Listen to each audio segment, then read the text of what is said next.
Wonder Man is the latest series from Marvel Television, following actor Simon Williams as he tries to make it in Hollywood with his eyes set to star in the remake of Wonder Man. So when you jump in here with Wonder Man, it's an 8-episode miniseries here for Marvel. It's kind of one of their offshoot kind of Marvel adjacent projects is what they kind of try to explain it as, but it's very much connected to the MCU as well here. Mm-hmm. And this is kind of a very dramatic / comedy / it's got action in some cases. It's a lot lighter on the action than pretty much anything they've ever really done here, and I kind of feel like this is a bit of a breath of fresh air for Marvel, kind of doing something very different here. And I gotta say, man, I was very happy with the way this was presented, because you have the case of, Simon Williams here, who goes and sees the original Wonder Man with his father as a kid, and it kind of inspires him to be an actor. And you kind of pick up and you jump forward in time with adult Simon Williams here, who's played brilliantly by Yahya Abdul-Mateen here, and he's just absolutely fantastic as Simon in this show. And he's kind of a struggling actor who you start off with him on the set of another well-known now Disney property with their on FX here with American Horror Story, where he's playing this actor who's kind of got a bit role and very much an actor who is very clearly very in his head when it comes to literally everything that could do with him.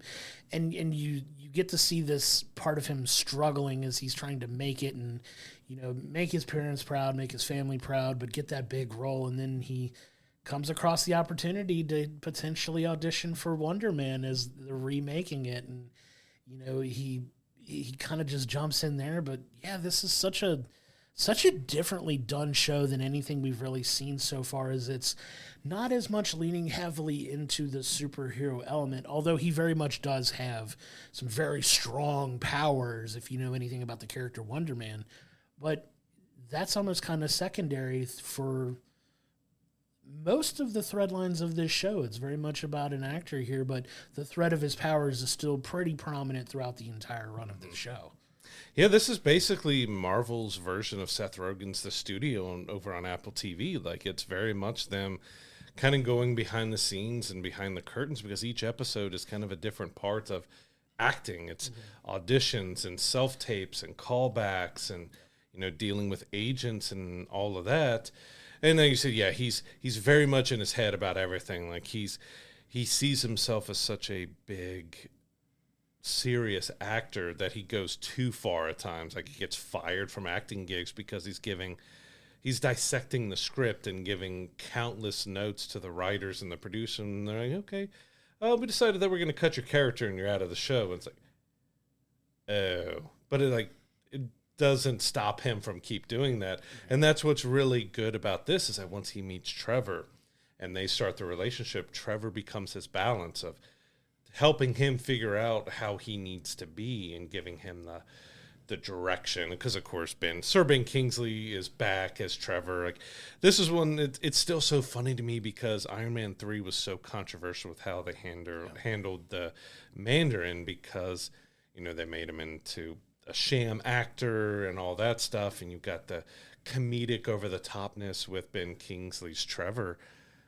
But in this, you really got to see that journey come full circle, because we last saw him, and I think it was Shang-Chi was the last time that he showed up as this character. But you really get him dealing with his past and with the Mandarin and him still trying to have a life. But it's a really interesting balance, because a lot of the suspense of this show is based around Trevor is kind of, he's trying to act and get back into have a normal life, but then he's confronted by a government organization that wants him to spy on Simon, because they do believe he has powers, but they don't have proof, and they need to have proof so they can kind of go after Simon and take him down. And it's a really interesting dynamic that Trevor struggles with throughout this series of, like, I'm actually liking Simon. How do I go about either I'm going to spend the rest of my life in prison if I don't do what these guys say, but I generally like and feel sympathy for this guy that I randomly met at a movie theater where Trevor was on his phone the whole time until the movie started. Yeah, so the agency that recruits Trevor as the DODC. They are an organization you've seen several times now in the MCU. They were prominent in Spider-Man No Way Home. They were also prominent in the Miss Marvel series as well. Like they've been more frequent here in newer MCU properties, and this is the organization that's keeping their eye on Simon and the very real threat that his powers can present, in their opinion. Like they feel he's a very dangerous individual, and they're trying to bring him in, but they're trying to. It's almost a little weird how they're trying to just go about it instead of, you can't just round him up. You have to, you have to legitimately find a reason for him to be considered a threat, kind of. So it's a fun little gray area that they try to work in a little bit here. That's kind of also a bit of a through line here, because there's that tension that you're talking about, is they do recruit Trevor, but Trevor becomes so attached to Simon now. They develop this incredible, like, we call it a bromance, but like a real strong friendship here that carries throughout this entire season. And I just love the dynamic between the two of them. They played so well off each other. They're so good. They're so good around each other. Like you said, the stuff that they have Trevor doing, I really feel they've done such a good job of pulling the nose up on that character. Like you said, because of how strongly people felt about that performance as the Mandarin, and taking that very serious comic book character and kind of cartoonizing, kind of making him into a bit of a cartoon. And you kind of almost feel like a character like that's dead in the water. But I think through the last couple ones, and especially with this one, they really pulled the nose up on Trevor. Is like,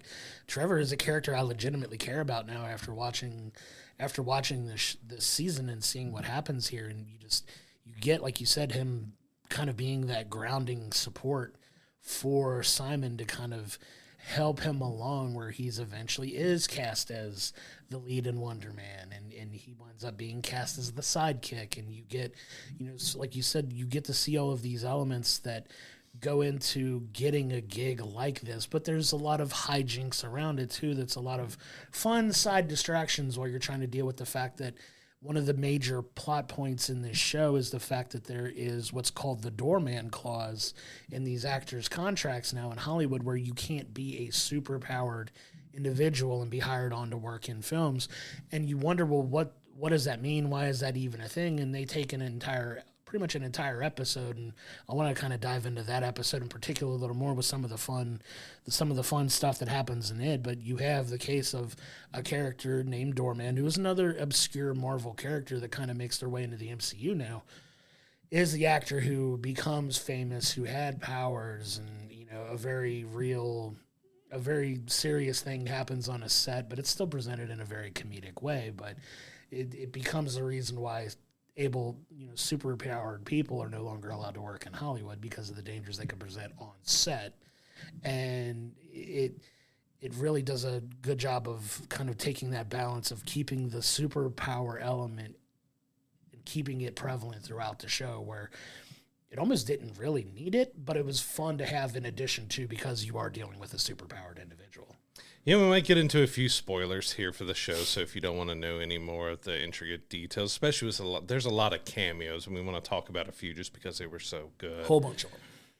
But yeah, the Doorman thing's interesting because his powers is basically that he can create basically a portal that things or people can pass through, or he can pass through things, which is, funnily done, where his dog passes through him down into the neighbor's, apartment, which he just allows himself to walk in and to grab the dog, which is funny, but also like, okay, so a woman taking a shower is not going to lock the front door of her apartment. He's just going to walk right in, and she doesn't recognize that there's a dog in there that she doesn't know. It's just kind of that silliness, but it has a great cameo wrapped around the Doorman story, which is Josh Gad shows up as himself in this series. So if anybody's seen Josh Gad, please contact Marvel. I mean, they're really looking for him right now. But that's the fun of the joke with this stuff. Like, he's playing himself. He's poking fun at himself. There's a lot of in-jokes about characters and things that he's played and portrayed that you've kind of got Frozen is part of the MCU, because you've got it mentioned. Yeah. You've got it,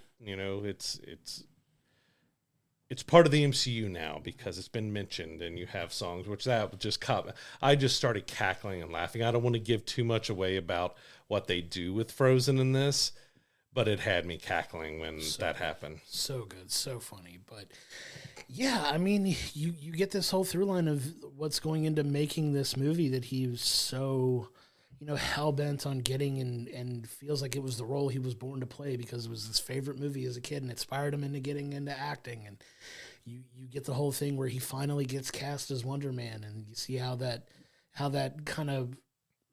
he's still struggling to feel like he doesn't deserve the role, but he wants the role and he was meant to play it, but he doesn't feel like he deserves it. And you really deal with a lot of like his own insecurities and everything like that they do a really good job of kind of walking you through in there. And, you have the relationship with the family that is very prevalent in this, and, coming from, having the Haitian mother and the strong work ethic, and he's kind of the black sheep of the family because he's kind of the screw up and he doesn't hold down like the issues between him and his brother who do have a very touching moment by the end of it when it comes to like the interview with the lady at the New York Times trying to look into his character and all that stuff. And there was a real fun moment there. But yeah, like I love this show like all the way through. It felt like a real breath of fresh air, honestly, because it's so different from everything. It's not really a superhero show, but only in the sense that the guy actually has powers. Like this is, but he doesn't want to use them. I think it's the biggest thing with it. He wants to hide them. He wants to hide his identity. We've had Tony Stark and everyone else is so out there about their identities. This is back to the age of superheroes not wanting to be known. Yeah, and a lot of that has to do with the fact that he's not supposed to be able to act if he has, because it's kind of like a thing where if you find out you get powers, you're automatically blacklisted. Like you just can't work in making movies. But yeah, it kind of adds that element of it too, where there's a very fun episode where, he does kind of have to use his abilities a little bit to help Trevor out, and it gets caught on tape, and you have to run down the person who filmed him. And it's just a really well-told story. I got to say the performances were really solid. I really care about Simon and Trevor as characters. And I got to say, like, not to I'm kind of jumping around a little bit and jumping all the way to the end, but it very much leaves things open for them to make further appearances in this. Even if they don't do like a second season of Wonder Man, full disclosure, I very much want them to do another season of this. I want to go back to these characters and kind of live in this world a little bit more. But it definitely ends in a way that's very ambiguous. Like, where did they go?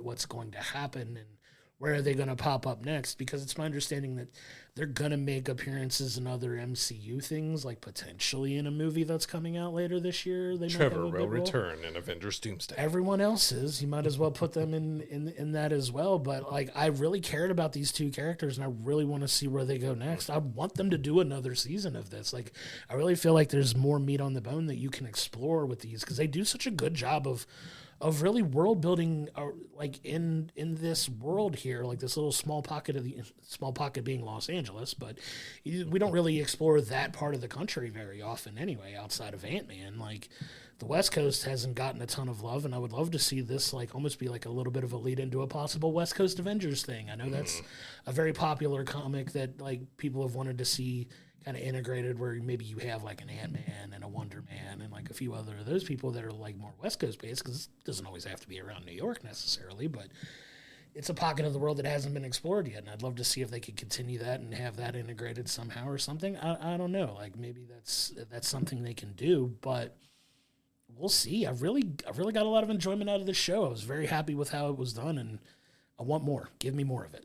Yeah, it's like I enjoyed the season, but as you said, it kind of ended feeling like it's just beginning, because you're spending the whole season here in a meta way that he's literally Wonder Man, but he's obsessed with playing a role of Wonder Man as a sci-fi action character. So you're not actually seeing him as the true Marvel superhero Wonder Man. You're seeing him as the actor Wonder Man. So it's got all that aspects, and where it leaves is like, okay, we've finally going to start seeing him actually as Wonder Man. Is he going to take on that persona and be it in real life, and what happens to his acting career or anything else when that finally happens? It feels like there definitely has to be a season 2 or more appearances to fully kind of set up that superhero side, unless they do plan on keeping him kind of under wraps for a while. But I feel like the way you ended it and what you did here, like it's gotta come to fruition that he becomes the hero that he's been hiding from being. But I did like they, finally did go back to heroes kind of hiding their identity again, because that was a humongous part of most superhero comics, is that they have their superhero persona and they have their real life regular persona. And that's what this kind of explores is, Simon Williams, the actor, this is him doing that. The Wonder Man character is him, but it's him in a role. Like it's doing that meta, like, well, that's really him in costume as Wonder Man being Wonder Man. But then you also have Simon Williams, who's supposed to be like separated. So it's trying to give that meta of just kind of separating the two without really separating. Like if you know the character, which I didn't really know much about the character until the show. And after I finished, I looked more up on his powers and abilities and everything with that. But it was a fun season that really, as you said, it gave something really different that we've had from Marvel. And it's kind of a shame that they didn't advertise and market this better, because they dumped it out in January, all episodes at once, and didn't really market it that much. Yeah, I'm thankful they did, though, because it's a very breezy watch. It's 8 episodes, but every episode is about a half hour or so, or a little less, or maybe a little more, kind of balance it out.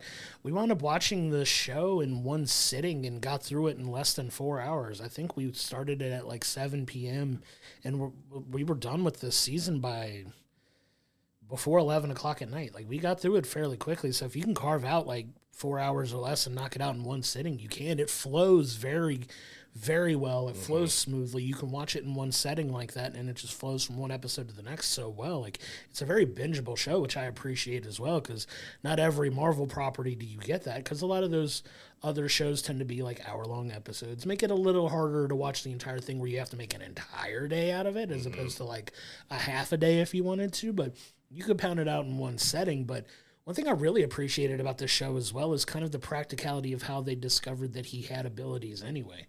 Because there's a scene where he really loses it and, causes this big explosion. And you see the DODC that's tracking him the entire time has the ability to read off his energy signatures and kind of pitch it out. And that's not something they've really explored too much of in the MCU yet, is how are they finding out that this guy has abilities? Like, you're tracking energy signals and energy sources, which is a smart way to do it, but it's something that hasn't really been explored that much yet. And based on the abilities that he kind of has, those psionic abilities and things of that nature, it gives off a very strong energy signal that they're able to trace. And I thought that was a really neat way of kind of showing abilities and how they can find these people, because part of the question I had was like, how did they know he had abilities to begin with? How did he wind up on the radar? And you kind of get that tied in. It's very subtly done, but it's just kind of like, oh, smart. Like, they're picking up these energy anomalies, and you can kind of pick it up. Like, they don't do a ton of that. They did a little bit like way back when Thor was kind of a thing at the beginning, where you picked up like the lightning and the things like that, where they were able to track where Thor was on Earth at one point, but they don't really explore it that much. And I thought it was a really cool thing that they kind of brought back a little bit. And it was just like, okay, now it makes sense in how they were able to find that he has it. Are there other people we can find that have those abilities that they have their eye on? It's kind of a fun through line, and it was a really well done little tidbit of things that just kind of really stuck in my head by the time I was done watching it. And I feel that's got to be kind of a tie-in back to Miss Marvel, which they made an appearance. Agent Cleary made an appearance in as well, because she has kind of that same similar cosmic ionic energy powers and stuff. So I figured that probably came back to being prevalent to them after, the Marvels and Miss Marvel and everything, with all the cosmic energy that was changing between the three characters, and along with, Miss Marvel finding her powers. So I think that was definitely a big kind of re-tie back in, because we are going a bit more. I mean, this last phase was a lot more cosmic and going with those abilities, and we're looking more heading towards the mutant route here after Secret Wars and Doomsday and everything, or Doomsday and Secret Wars. But it's going to be really interesting if they do continue Wonder Man and make him a big character. Is he going to tie in more towards the mutant side or more of the cosmic side? I have a feeling, especially with just being introduced now towards the end of a phase, that is going to be more along of the mutant side to him. Again, I don't know that much about the character to know if he does kind of have a mutant tie or not, but that's just with just looking strictly at the MCU, it feels like that's a direction they're going to go with it. I think it was pretty clear that it was a mutant thing for him because you don't really show how he got his abilities and how he got his powers. Like, it just shows that they manifested themselves when he was younger. Like, spoil a little bit of it, but and that's they don't X-Men and mutants. Yeah, that's it's very like teenage time. It's when very they get much emotional. a mutant activated ability, whereas somebody like Doorman, who, you know, they show how he got his abilities, which was a little bit of a different but also classic, like come in contact with a rare uncontrolled substance through the Roxxon Corporation, which was nice to see Roxxon mentioned here again, because I know they have a lot more to do with comics and stuff like that, and they're around a little bit more recently now that they're showing a little bit more of that. But you had kind of both of those elements. It made me think he was definitely more in the mutant abilities than other ways of getting your powers. Like, it felt like this is one that was genetic and he was born with. So I feel very much that it lands in that realm, and he could be a part of stuff like that going forward, which I'm very excited for. I'm all for that because I'm excited for them to finally jump into the mutant part of things, and now that they've got the rights to the X-Men and they can really start doing more with X-Men and mutant abilities, and they've been doing that more towards the back half of this last phase, and obviously with Doomsday, the X-Men are going to be very prevalent in that, and even more so going forward when you get the full new MCU X-Men that they introduce. It's going to be exciting, and I hope he's a part of it because I really love this character, and they got me fully invested in it by the end, for sure. And, of course, Yahya was in the DC for a little bit there with the Aquaman films, and now he's kind of joined Marvel in this very different, way from that. He was fantastic as Simon Williams. So you really felt sympathetic and sorry for him that he's had a hard struggle, but as that some of it's that he didn't have an easy life, but also some of it's just him not getting out of his own way. Yeah. But I love Ben Kingsley as Trevor again because he got to bring so many different layers to this and being dramatic, but also we know him as such a classically trained, fantastic Oscar-winning actor that he gets to kind of show that part of him in here too, because that's kind of the role he's playing as a mentor of Simon and helping him get out of his own head and how to act properly and how to do a proper self-tape and how to go through stuff. But you get to see Ben just go through the silliness of Trevor to the seriousness of Trevor to doing the Mandarin again, because, you get some flashbacks. Like every episode starts with a flashback. It's either, Simon's youth, or you're going back to stuff with Trevor and, the Mandarin and before the Mandarin and all that. So you get a lot of flashbacks that sticks around just long enough. It doesn't take too much time, just enough to set the scene of what we're going to see forward. And it laid out every episode just so well that you got the meat and the bones of exactly what you needed to do. You got to see Simon progress, but also still kind of being the same because he's nervous. He's scared. He's hiding a huge secret that, just from the show itself, you don't know the full extent of his powers and exactly what he can do. And we get another little reveal at the end, but you still don't really know the full scope of his superhuman abilities and stuff. And it was just really fun to see, like I said, that studio aspect of you're seeing such of the behind the scenes of filmmaking of just all the different parts. And I bravo to them for highlighting some of the people who don't get highlighted, of the ones running the food or doing the wardrobe or just doing the little jobs that people don't give as much respect to that they're showing off in here, which is also played up on Simon. He's trying to show off for the reporter and acting like he knows every single person on set. And it's kind of like, you don't really know any of them, but you go with that aspect. But I just like that they showed a little bit of what those people do that are kind of the unsung heroes of TV and movie productions. Yeah, and I want to piggyback off that just a little bit to highlight one of the things that made me laugh like the most from that. There's a part in the very first episode where he's on the set of American Horror Story and he's just giving countless notes, and you can very clearly see that they're tired of his notes and tired of him asking questions, and he's making these points to where he feels like it should be shot in a specific like moving at a specific spot, and the director is very clearly trying to get him to stop, to just shoot while they got the time to do it. And she makes the comment like,